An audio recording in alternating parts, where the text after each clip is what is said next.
Hey everyone, welcome back to another Cloudisms video. Today I've got a small update for you guys based on my last video with the Warlock builds.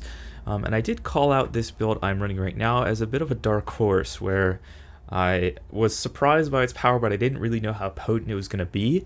And today I've come back with a bunch more testing, and I am happy to report that this is probably one of the strongest builds I've ever run in Destiny 2. I thought all of my hunter stuff was always going to be the top builds. I'm a hunter main, so I usually lean towards those.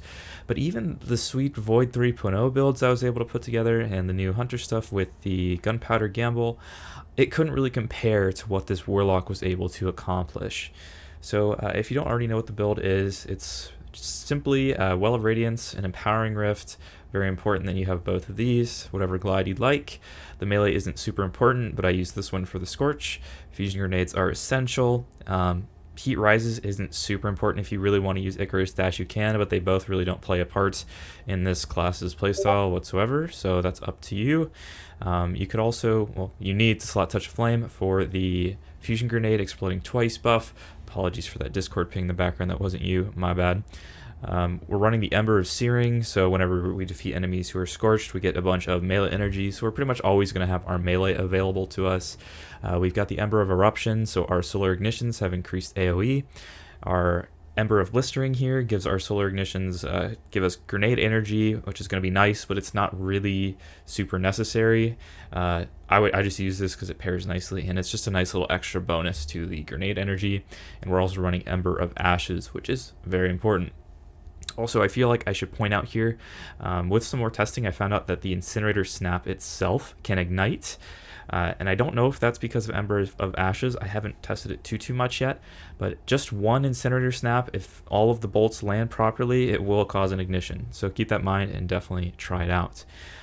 For the weapons, most importantly, we're using the Witherhoard or Anarchy or anything else that can apply damage over time, just because of the buff it'll have with the Starfire Protocol. In your special weapon slot or your energy weapon slot, you can use whatever you'd like. I've been using a BXR just so I have an excuse to use it. However, there are new weapons that can roll with Incandescent there. And if you don't know how that perk works, it's just killing enemies will spread Scorch to everyone nearby. And then if you kill that enemy, it'll cause an ignition. So it's super strong. I would highly recommend if you find a weapon with that in this slot, a sniper would even work. Definitely try it out and use it. I'm using a rocket. Anything that you could quickly dump ammo with is going to be perfect for this slot. On the armor mods, nothing has changed from the build guide I made, but I'll quickly run through it. We've got Elemental Ordnance, Harmonic Siphon, and Ashes to Assets. All of those are extremely important to the build. We also have Elemental Charge, Grenade Kickstart ×2. You could also slot this out for, your champion mods. I also have been running Fastball a lot of the time. It makes it feel a lot more consistent when trying to hit those long-range grenade throws. So definitely try out Fastball and see if it's for you. However, I'm pretty used to the grenade arc without Fastball, so I'm going to continue to use both my kickstarts. The chess piece, the Starfire Protocol, is the center point of this build, and it's insane with the new artifact, or with the new aspect, excuse me. The fusion grenades will get an additional charge, so you get 2 of them, and they recharge from empowered weapon damage, so you don't even need kills, you just need to damage enemies. That's why it plays so nicely with the Witherhoard. Just the Witherhoard ticking is going to give you big chunks of grenade energy at a time, so you'll basically have infinite grenades. And I cannot stress this enough, infinite grenades when you're doing a boss fight. As long as you have that Witherhoard applied, you're never going to run out of grenade energy. It's ridiculous.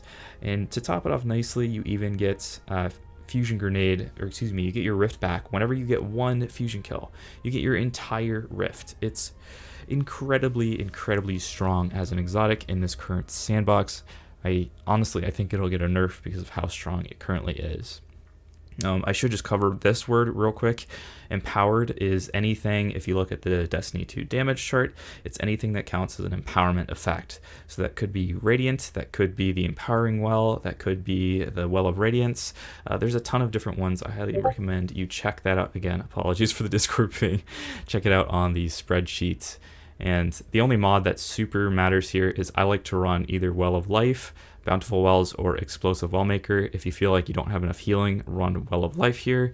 Everything else is not essential, but I definitely recommend you try out Armor of the Dying Star for that extra resistance. On the boots, we've got Fonts of Might. Again, this is another not super essential perk here. You could even slot this out for a second Elemental Ordnance and switch this over to Bountiful Wells, and you'll notice you'll get a ton of wells to pop out of just one enemy when you kill them with a grenade. So configure it to your liking. I do like the added bonus of Fonts of Might applying to my BXR and rockets, but do what you would like. Running Insulation, better already. These aren't super essential.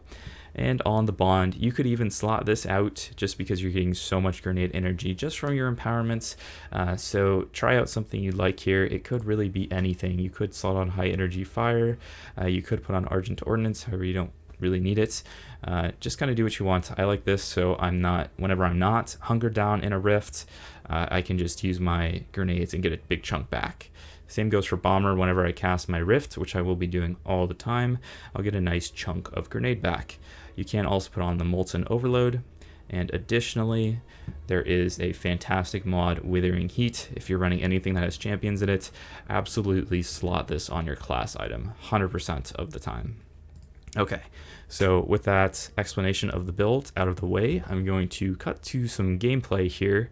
I don't have any gameplay of the new dungeon, however, I'll just let you know that I was running through it with incredible ease with my friends, and I was one-shotting every single little incendiary enemy in there with the grenades. I was doing a ton of damage to the boss, and everything was incredibly simple with this build. So try it out yourself and see how it works for you, but here are some clips to back up my claims.